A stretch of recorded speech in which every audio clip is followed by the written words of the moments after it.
Everyone, gumagawa tayo ng binignit. Hindi ko na umpisahan. Binignit pero walang langka.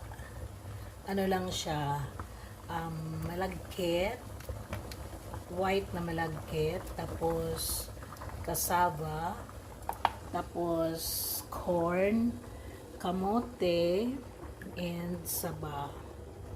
Yan lang po ang ating binignit. Tapos, ating coconut milk.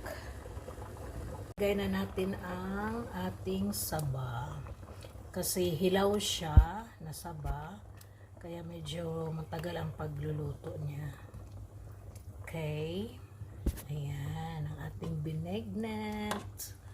Mag-isa lang ako pero itinatago ko yan sa fridge. Tapos iniinit-init na lang pag gusto kong kumain ng binignit. Diba?